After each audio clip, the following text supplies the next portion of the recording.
So the month of February is known as Love Month across the world, and I thought about a theme for the month.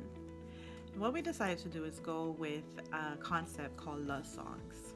Love songs are songs that talk about everything love, but more with the construction of songs. Songs normally have verses that are totally different, and then there's a common chorus that brings the whole song's theme together. So when I thought about it, I said, marriage is kind of like that. You have two different people who are just unique in their own way, but if it's working, they tend to be singing a song of unity, and that chorus is about love and how they work through their situations. And so we decided to name the theme of February love songs.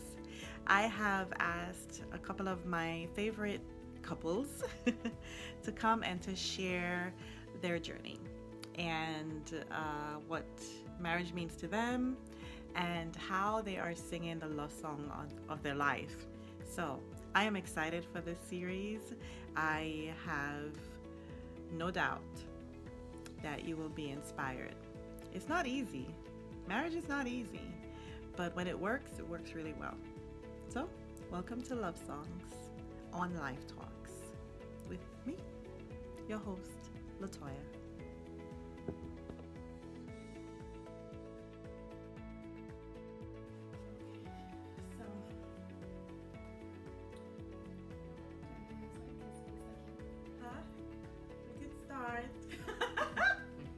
Go ahead, Vanessa.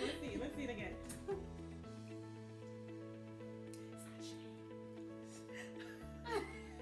Jamil's just gonna sit there.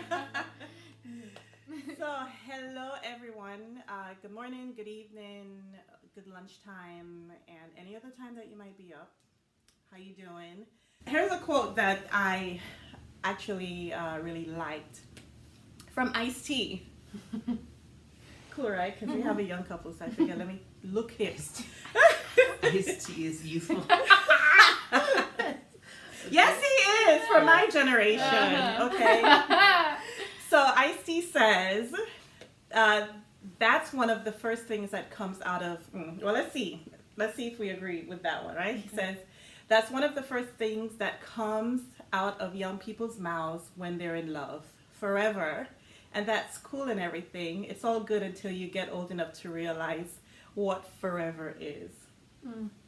So, yeah, we'll talk about that a little bit. So I'm excited to introduce, I don't want to say children. They're not like my kids, but because I'm old enough to. It's okay. I know. They call me mom. So to introduce one of my favorite people, my absolute favorite people, Vanessa and Jamil Hairston. Hi, guys. They're my classmates, but I got to know them. Well, I know Vanessa's family, and I know Jamil's family now, but Vanessa and my daughter are really, really close friends. And I have had the privilege of seeing their love grow over the last year and actually meeting them and just seeing how much they are so totally in love with each other. And it's such a beautiful thing to see them walk throughout the seminary and to know them personally. They're the real deal. Sometimes you see people and they're like, is it really real? But they are the real deal, and I'm really privileged to know them. And so I'm really, really excited to introduce them to the show. Hey guys, how you doing? Okay. So Vanessa, hi Jamil. I'm doing well. Are we gonna be shy? No, I'm gonna talk. She talked when I talked, so I didn't want to interrupt her. Oh, okay. I'm louding, that's what it is. Okay. He talked, Yeah, but you just I heard me. literally talked, but you just didn't hear me. Okay. Y'all are so cute. They're so cute. They're so cute. Okay, so I had some questions to ask, but I'm gonna start with Jamil. All right? Okay. So the first question is, so what was your game plan to get Vanessa, to get her attention, and then what do you think was the move you did that sealed the deal? Okay, so those are a number of questions. Can I be honest with the game plan? I hope so. Okay. All right. So realistically, the way that I got the attention of other girls did not work at all for Vanessa. So normally that was like athletic ability or asking deep questions and having good conversations. And That's stuff actually like a that. good one, but Huh? I'm a snake, that's all. No, yeah, like asking deep questions. Like normally those were the things that I would do. You have a deep conversation with someone, and then most times they remember that conversation and then they think of you. So for most times that really worked for me. And I was in gymnastics. I was passionate about gymnastics, so that was what I would do to, I guess when I was in front of everyone, then that's when I really felt like I got a lot of attention. Okay. So that was a big way. But with the first time she saw me was in a gymnastics show, and she could care less. So that was already one thing that was out the window. Ex-nay. Exactly. And then we started talking before school started. Just in the summer, we started talking on Instagram, and we were conversing. Wait, y'all started on Instagram? Yeah, we got to know each other a little Get bit. out. Yeah. Yeah, Oh, I didn't. We're I an didn't know Insta that. couple. There is hope for us Insta people. There's hope. There's hope. Don't block. Yeah, we definitely started. Wait, who on sent the Instagram. friend request first or the follow? I think he did. I Did don't know. Honestly, we can't remember. Okay. But he did. I He commented on on a photo on his first. Okay, That's when yeah. that's when it started. Yeah, because she had a photo and it was like a bunch of clothes that she had on and the sales and how she got it like on sale or whatever. And then I asked if she was going to GCA the next year because What's she hadn't gone to GCA? GCA yet. Georgia Georgia Cumberland Cumberland Academy. Okay. Wait, so how old were you guys? We were in high 17. school. Yeah. So I was a Oh. junior in high school and she was a junior, but we were going to our senior year. So we were both Oh, 17 okay, at the okay. time. Oh, so you guys know each other. Okay, okay. Yeah, Okay. we've known each other for a while. High school sweetheart. Yes. I love you. Yeah. It's so Yeah. cute. Okay. Yeah, so we started talking, and I would ask these deep questions, and we had really long When you say conversations. deep, what do you mean? Like, how do you check the shade? How do you choose a shade of lipstick? Or like, what's deep? No, like It was like, what do you want to do with your life? like questions you Oh, can't like- questions you can't answer without thinking. That's a good Okay. description of deep Okay. questions. Okay. So you can answer a lot of shallow questions Yeah. just off of the top of your Yeah. head. Yeah. But you can't, like, if someone asked me like my favorite football team or something like that, I can answer yeah. things. Like, I don't have to actually think Can you about it. tell us? And it better be the right answer. I don't have a favorite football team actually. That's a good answer. That's a good answer because he knows that he's in danger here Yeah. by saying anything other than a certain one. Yeah, Go ahead. I don't have one. I love football too much to just have one team that I follow. So. Yeah. Okay. All right. But so we're having long conversations, and she realized that she had to think too much for the conversations. So I it was was, on vacation. so it was Oh. easier to just not respond to me anymore. So then she didn't She talk to ghosted me you? anymore. Yeah, she ghosted me. Casper. Hey, he's a friendly ghost. I like that Yeah. Oh my word. Yeah, so she just She ghosted ghosted me. you. Mhm. Oh my gosh. Yeah, so I don't know, for the people who don't notice, I'm an introvert. So at I was in school and I was around my friends and we were talking and stuff. It was the welcome back handshake. That's what we did at Oh our yeah, school. yeah. So we were at that handshake and I saw her and I stepped out of the group. Again, I'm an introvert. Right. And I stepped out of the group just to talk to her, and like that didn't really go well. So then she didn't talk to me afterwards. You Well, have so after much that. courage. You know what he said Yeah. though? What he said? You're shorter than you look on Instagram. That's not the first thing I said. It's not the first thing I said. So That's what she holds on to. that's Things exactly that's not what I remember. to say when you're in front of the girl of your dreams. Do not talk about her height. Yeah, Us short girls don't like that. that's what she holds on to. That's not everything that I said. But yeah, so Okay. after that, it was like, peace. So, if you said the move that I did to get Vanessa, I don't know. what you 'cause what she you didn't. think you did to seal the deal. To seal the deal? He Yeah. said yes, that's So, yeah, she can join later. But I think for me, what I did to seal the deal was being myself when I thought no one was looking. Okay. yeah, that's good. Okay. Because she, Wait, yeah, I'll that's ask you when that she later. really started. Yeah. All Okay.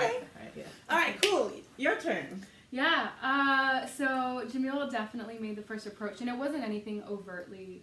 No, what romantic. you we're talking about what you what you did to get his attention, what Okay. you did to what moves you did, girl. Okay, so the Instagram one, I was just myself. I was just posting like videos that summer. I was just being super silly because it was the last time I was going to be at home because I was going to go to boarding school for the first time, my brother and I. So we were really enjoying time with family.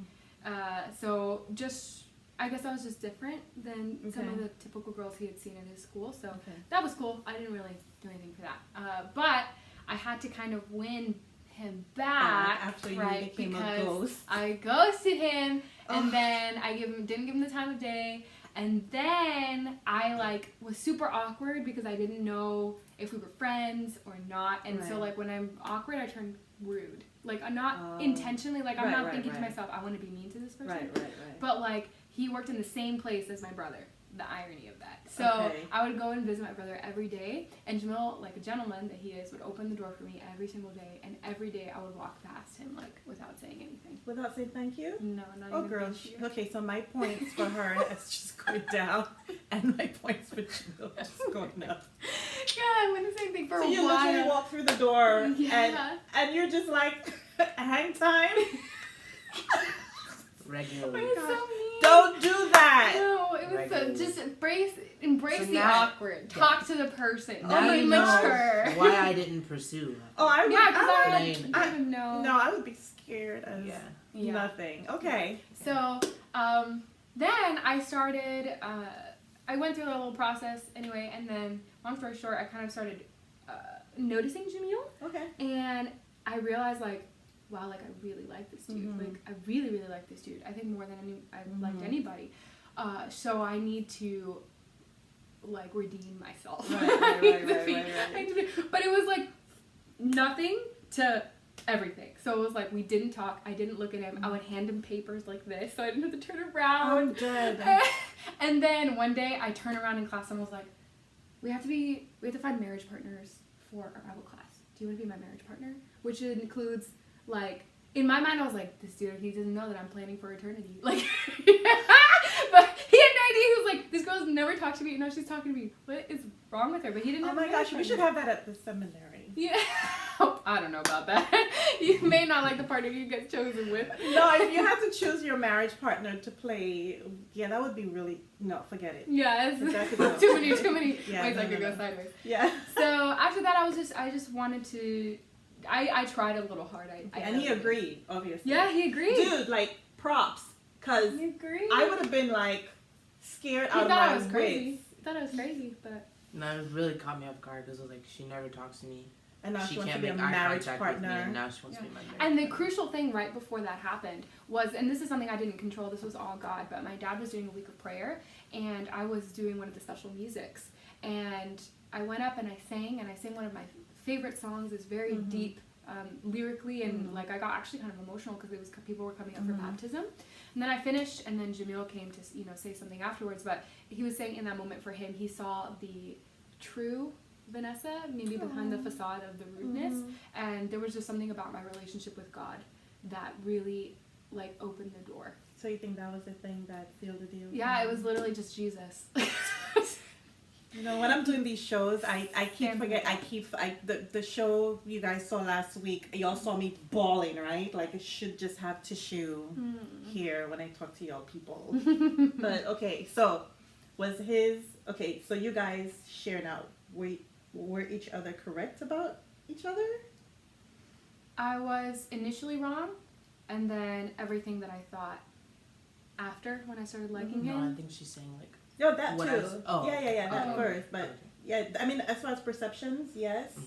Because clearly there were things that were not the true you, but may have come through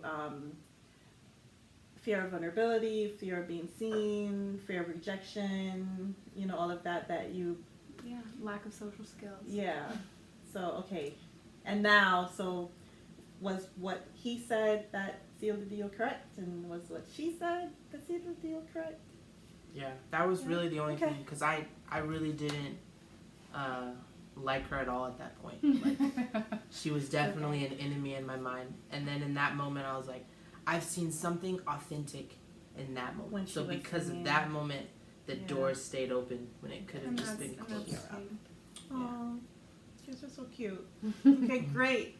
So since we started with fake marriage class, let's go into the when did you realize that marriage was now on your path?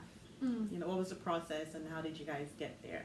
I mean, you played marriage, so you had a trial test. Yeah, we did, exactly. It's like, how will he help me plan the wedding? Well, for me, I knew, like, very early on, probably within the first 2 months, that this is the person I was going to spend the rest of my life with. And this is in your senior year of high school? Yeah, like I was probably just turned 18. Okay. And I remember sitting in the car and telling my parents, like, it's totally random, I'm just daydreaming out the window, and then I'm like, Dad, I can't wait till you walk me down the aisle and I marry Jamil. And then he was like, you know, like a little bit on the bracelet. He's like, oh, really? Like, oh, you know, he's a really nice guy, but you just met him. And, da-da-da-da. And I was like, oh, it's okay. You can say what you want. You'll be choking on your words at my wedding. Like, just so strong, right? And I just knew, like, there was just something about Jamil that was so different. And I had dated twice before. So I had some experience in the sense of, so I just knew then, and then, I know that was around the same time for you that you kind of had an idea. Yeah, because I just knew that she was different than most people that I talked to.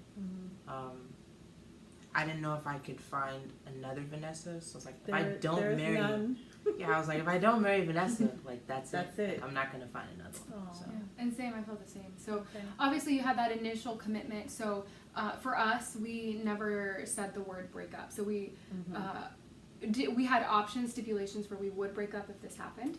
So we weren't tied to each other unhealthily. But when we fought and stuff, I never said, oh, so now's the time you're going to break up with me. I'm just, you know, what if we just break up? We never. It was never a threat intentionally because we said we never wanted it. And well, I mean, she had already ghosted you, so that was the ghosting was out of done. It was out of my system. Out of system. Yeah, but obviously, I mean, we're two 18-year-olds. We're not going to get married right away. So we started school. And well, you can't say that. I mean, I got married at 19. Okay, yeah. I mean, but you know, for some people. Right, absolutely. Yeah. But for us, you know, we just knew in school we were still in school. It just wasn't realistic. We knew the timing was off, so we knew that with each other that was the goal. But right early on, and just spiritually, we were not there. Financially, just maturity, we probably would have made it, but it would have been so much harder. So we knew that for sure after we graduated, but we actually got married before we graduated our senior year, and that was a process of a lot of prayers, praying for specific signs, and God answering each one in succession.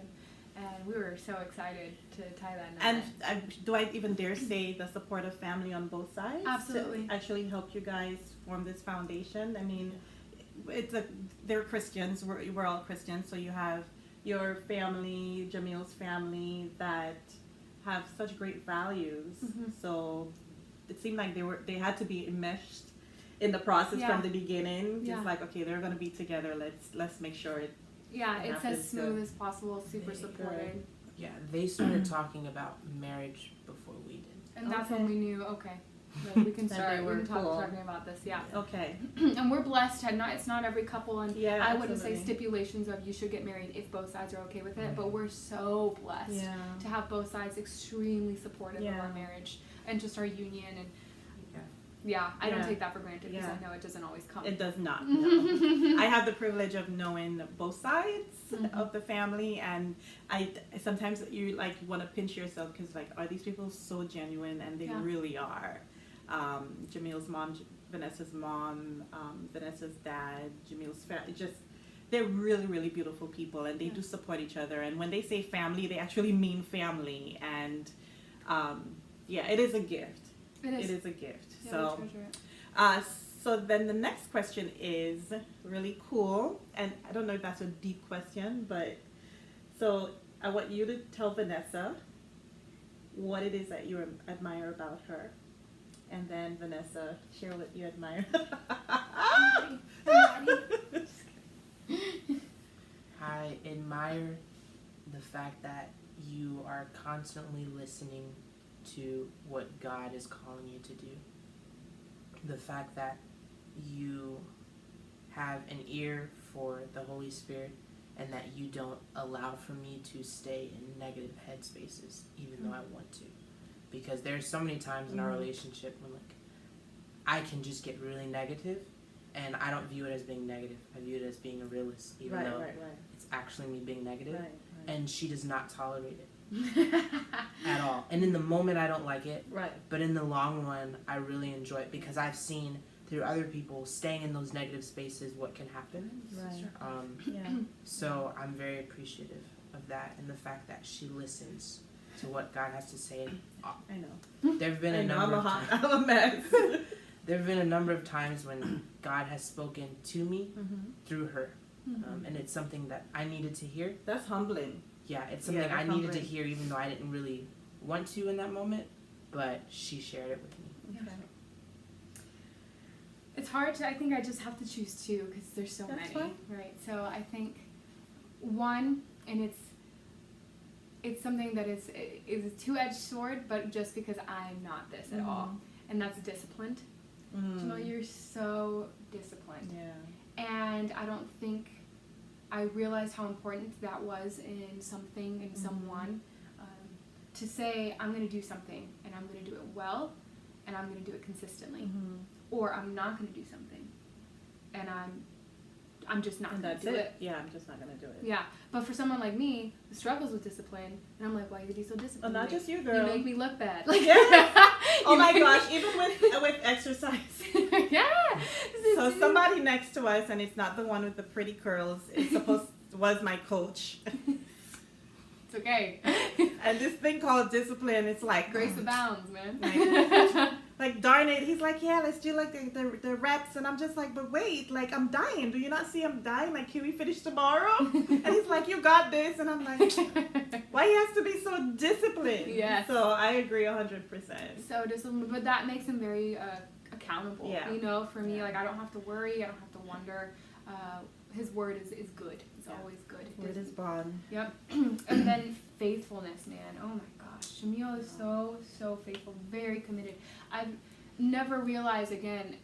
My dad is super committed. He's never once have I ever felt like, you know, my parents were ever going to get a divorce, and I'm blessed to say that because I know that's not the case. When my dad said something and didn't do it, he immediately apologized and always made up for it. So I could really trust my dad. And I didn't realize that I really needed that in another person until I started dating Jamil, and I realized like I need someone who's going to be so faithful that nothing I say, nothing I do, to extreme measures will deter them from me. You know, it's just a sense of security that you provide for me that is just like Jesus, and I love it. Thank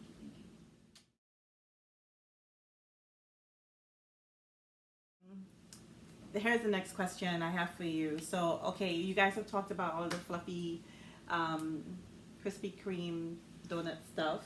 Real sweet. But can you share a challenge that you guys have faced and how you overcame that in the marriage? Oh, yeah. I can start. I think for me it's been, and just to give some background, I grew up in a family where I was surrounded by women. So I didn't really have a lot of men in my life. So I feel comfortable around like other women just because that's how I grew up. So when I was single, or even when I was dating, it was like, it was okay having female friends, and I was talking to like different women and stuff like that. It wouldn't be inappropriate. It wasn't romantic. It wasn't romantic, but I was just used to having that female attention, and going into marriage realizing that the only attention that I should crave from a female is from Vanessa, and not from anyone else. Because for me it sounds easy, like like you get married or whatever, and then this is the woman for you, and then you just, but like for me, I wasn't used to that. So even though I wouldn't have, you know, inappropriate conversations, or I wasn't lusting after, you know, this person or this person, I still wanted that female attention that I had when I was single or when I was dating, because I was so used to, most of my friends like were females, but stepping into that husband role and then having to sort of cut off those people because it's not appropriate anymore, because she's my best friend and I shouldn't really have other best friends. I think that's one of the biggest things that That is I've had to learn. understandable. That I've had to learn because I've always been And surrounded. we weren't by really prepped. We weren't prepped for that as much. Right, I mean, people right. mentioned it, but it wasn't the gravity of The it. level, I think, yeah. was. That makes absolute sense, and I'm so grateful for your vulnerability, Yeah. because it's good to know that, because no one thinks that will affect you Right. as much. And you use the right word, I would think, craving, and it's a pull. Lusting, You know, like it's a habitual thing. So you've been doing that for so long, and even though this part of your life changes, everything else has to be modified for it, and no one assumes that maybe some of your friendships or connections have to be modified as well. in order to create that safe space. Mhm. So thank you. I'm so grateful that he said that as a man, because y'all men don't like to talk about Yeah. stuff like It's that, hard, but it's it's difficult. and I don't think it just affects males. I think it's for females also. So Yeah, absolutely. yeah, so man, like today's just gonna be like And that definitely was my biggest boo days. biggest challenge if I have to think of any. Yeah. Wow. Yeah, and just as a result of that, it was learning how to create parameters that we boundaries. both, it's just a difference of realizing we're not dating and we're not even engaged anymore. Right. Now that we're married, there's a different level of accountability, a different level of appropriateness, especially for myself, as a female in ministry, a level of appropriateness that has to, there's no long, you didn't have to think twice about DMing anyone of the opposite sex, but now you actually have to. You have to, You have yeah. to. Wow. I can't wait for you to hear the conclusion of this talk we had, including what their love song title of their relationship and marriage is. That was a lot of fun. So make sure you come back to this channel and please subscribe. Like right there. Subscribe so that you can be on the up and up on everything that we post. And I am, again, really excited about this series called Love Song. So I'll see you. Take care. Bye.